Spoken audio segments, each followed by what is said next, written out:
Hello friends, ITI के engineering drawing में आपका स्वागत है। आज हम ले आए हैं स्केल। स्केल में क्या करना है, पहले तो हम स्केल के बारे में समझना चाहिए। तो उसको समझाने का अभी तो मेरे पास टाइम नहीं है, लेकिन मैं आपको एक क्वेश्चन के ज़रिए इसको समझाने का प्रयास करूँगा। ऊपर लिखा गया है सिंपल स्केल। दो ही आईटीआई के इंजीनियरिंग ड्राइंग में दो स्केल बहुत इम्पोर्टेंट होते हैं, सिंपल स्केल, डायगोनल स्केल। तो अभी हम आपको सिंपल स्केल के बारे में बताएंगे।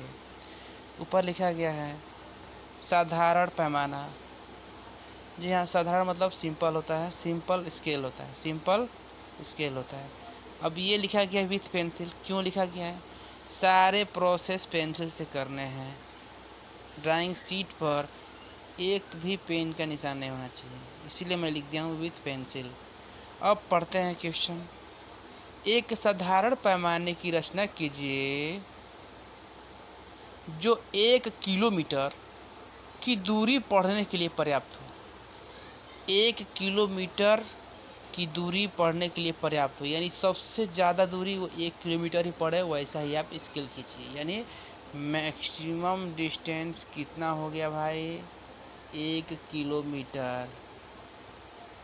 अब 1 किलोमीटर की तो हम कोई रेखा नहीं खींच सकते, इसीलिए या उसका बॉक्स भी नहीं बना सकते हैं। हमको 1 किलोमीटर में से कुछ नहीं चाहिए, इसीलिए हम 1 किलोमीटर बराबर हम जानते हैं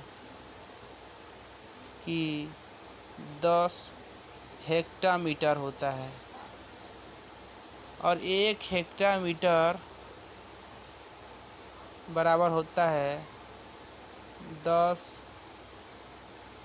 डेकामीटर होता है। तो ये आपको फार्मूले याद होने चाहिए, ठीक है? तभी आप कोई भी क्वेश्चन सॉल्व कर सकते हैं, ठीक है?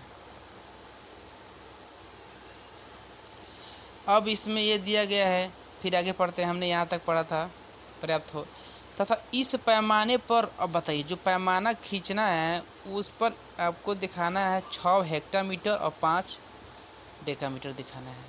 बताइए, अगर मैं 6 हेक्टामीटर में 1 किलोमीटर को नहीं तोड़ता तो क्या आप 6 हेक्टामीटर दिखा पाते? नहीं, इसलिए 1 किलोमीटर बराबर 10 हेक्टामीटर मैंने बताया था, ठीक है? हाँ, और 5 डेकामीटर। अब हेक्टामीटर को भी तोड़ना पड़ेगा, तभी तो आपको डेकामीटर मिलेगा। इसलिए 1 हेक्टामीटर बराबर 10 डेकामीटर होता है, ठीक है? ये भी आपको पता होना चाहिए। ओके, चलिए आगे चलते हैं। अब देखिए, इसके नीचे लिखा गया है। अब इसमें ये क्वेश्चन में पहले से आरएफ दिया हुआ है, ठीक है?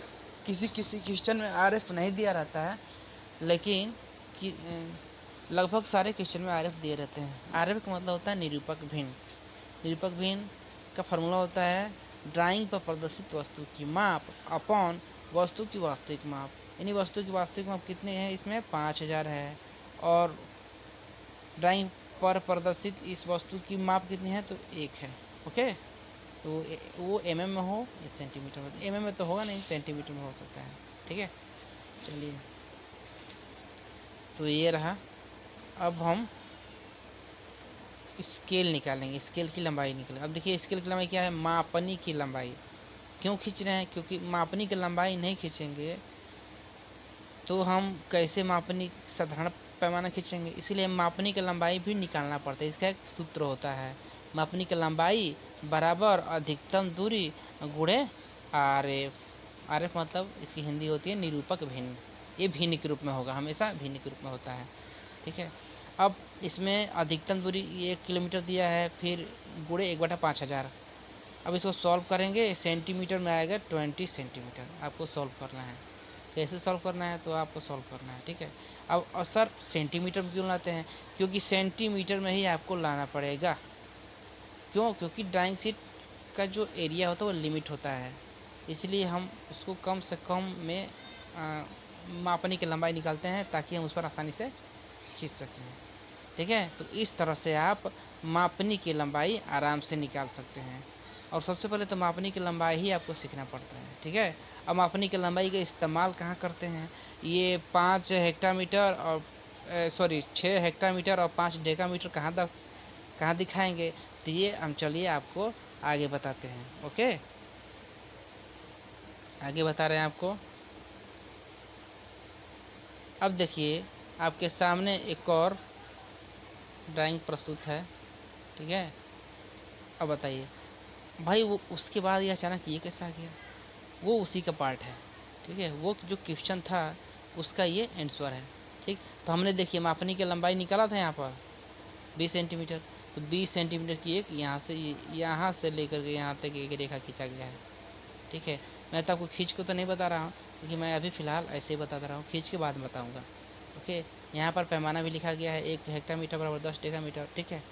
अब देखिए, अब कहेंगे कि सर 20 जो ये जो 20 सेंटीमीटर की जो लाइन है, इसको आपने ये 10 भागों में क्यों बांट दिया, 1 2 3 4, मतलब इस तरह 10 भागों में ये आपने बांट दिया।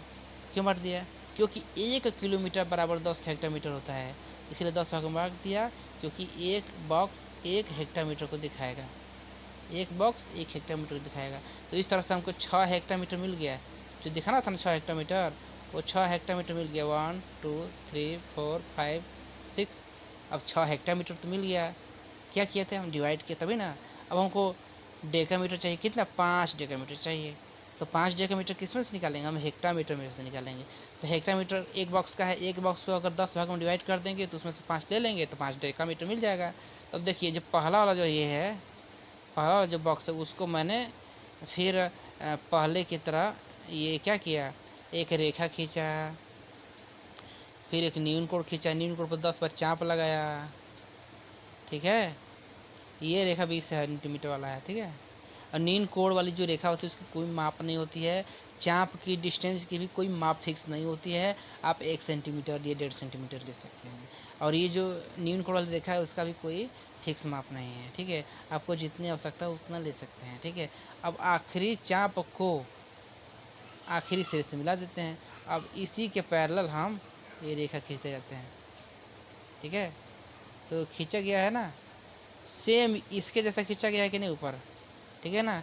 तो इसी तरह खींचा गया है और ऊपर एक बॉक्स बना दिया गया है, बॉक्स का भी इसके पैरेलल आपको ये लाइन खींचा गया है, ठीक है, ठीक है, ताकि ऊपर एक ये आपका बॉक्स बन गया है।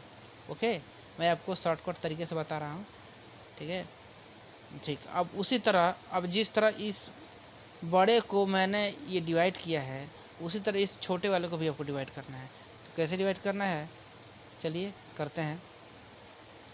अब ये देखिए छोटा बॉक्स है, ये कौन, ये वाला है, ठीक। अब इसको भाई डिवाइड करना है, तो इसको डिवाइड करने के लिए मैंने भी इस पर खींच दिया है और इसमें 10 बच्चा कर दिया। 10 क्यों कर रहे हैं, क्योंकि हम जानते हैं कि 1 हेक्टोमीटर को तोड़ेंगे। देखिए छोटे बॉक्स को भी आपको डिवाइड करना है, तो इससे इसके पहले सिरे से भी आपको, अगर मान लीजिए ए है, ये ए डैश है, ठीक है, ए डैश और ए है, तो ये वाला छोटा बॉक्स है, इसको भी डिवाइड करना है। तो इससे ए से होते हुए एक न्यून कोण वाली रेखा खींचेंगे। देखिए ये खींचा गया है, हाँ। इस पर 10 बचाव करना है, 10 बचाव काटा गया है, ठीक है, 10 बचाव काटा गया है ना। तो अब क्या किया गया, आखिरी चाप को आखिरी सिरे से मिला दिया गया, ठीक। अब इसी के पैरेलल क्या, हर चाप से एक रेखा खींचा गया है। देखिए हर चाप से एक रेखा खींचा गया है, ये वाला आगे जो के ये खींचा गया है। अब इसको इस तरह किया गया, ऊपर भी पैरेलल लाइन खींचा गया। अब इसमें से हम 5 ही लेना है, मुझे 5 डेकामीटर लेना है। देखिए 1 2 3 4 5 ले लिया, तो देखिए 5 आपका यहाँ पर हो गया, ठीक है।